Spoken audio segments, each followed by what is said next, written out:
आधी रात थी। महल की गलियों में सिर्फ मशालों की लौ जल रही थी और दूर मंदिर की घंटियों के साथ युद्ध के नगाड़े गूंज रहे थे। रानी पूरे शाही वस्त्रों में, हाथ में ताज लिए, धीरे धीरे सिंहासन कक्ष में दाखिल हुईं। दरबारी हैरान होकर खड़े हो गए। बिना एक शब्द कहे रानी ने ताज जमीन पर रख दिया। रानी की आवाज, ये ताज अब मेरा नहीं है। दरबारियों में खुसर पुसर शुरू हो गई। प्रधानमंत्री ने पूछा, महारानी क्या युद्ध हार गए? रानी की आंखें नम थीं, पर आवाज लोहे जैसी मजबूत, राजा लौटकर नहीं आए। ये ताज अब किसी जीत का प्रतीक नहीं, बल्कि उनकी आखिरी सांसों का निशान है। राजा युद्ध पर जाने से पहले रानी से मिलने आए थे। राजा, अगर मैं ना लौटूं तो राज्य का ध्यान रखना।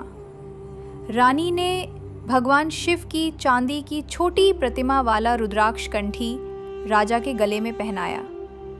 ये आपके साथ मेरी प्रार्थना और मेरे विश्वास का आशीर्वाद लेकर जाएगा। जब तक ये आपके पास है, आप मेरे पास हैं। तलवारों की टकराहट, सैनिकों की चीखें, धूल का तूफान, और अचानक राजा की तलवार जमीन पर गिर जाती है। अंधेरा छा जाता है। रानी ताज लौटाने ही वाली होती हैं कि अचानक दरवाज़ा खुलता है। एक घायल सैनिक घुटनों के बल गिरता है। महारानी, राजा मरे नहीं हैं, उन्हें कैद किया गया है, हमारे ही महल के पुराने कारागार में। दरबारी दंग रह जाते हैं।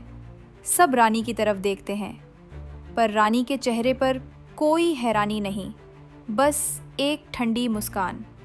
मुझे पता है, क्योंकि उन्हें कैद करवाने वाली मैं ही हूं। दरबार सन्न। राजा अपने ही राज्य को दुश्मनों के हाथ बेचने की तैयारी में थे। अगर वो लौटते तो हमारा राज्य गुलाम बन जाता। रानी को एक गुप्त पत्र मिला, जिसमें राजा और दुश्मन राजा के बीच सोने और राज्य का सौदा लिखा था। वो महल के तहखाने में छिपकर सुनती हैं। राजा सोने के बदले राज्य और रानी मेरे साथ। उस रात रानी ने फैसला कर लिया, राज्य पहले, पति बाद में। दरबार में अफरा तफरी, कुछ रानी के समर्थन में, कुछ विरोध में।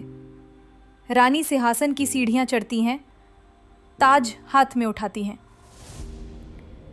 ये ताज उस इंसान का होगा जो इस राज्य के लिए वफादार हो, चाहे वो राजा हो या रानी।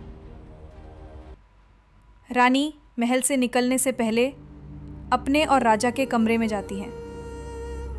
रुद्राक्ष कंठी, तलवार और एक आखिरी नज़र। फिर किले के दरवाजे धीरे धीरे बंद हो जाते हैं। कभी कभी प्यार का सबसे बड़ा रूप त्याग होता है, और ताज से भी भारी सच्चाई का बोझ। अगर ये कहानी आपको प्रेरणा देती है तो सुनो एक कहानी को सब्सक्राइब करें, और अगली कहानी में फिर मुलाकात होगी। धन्यवाद।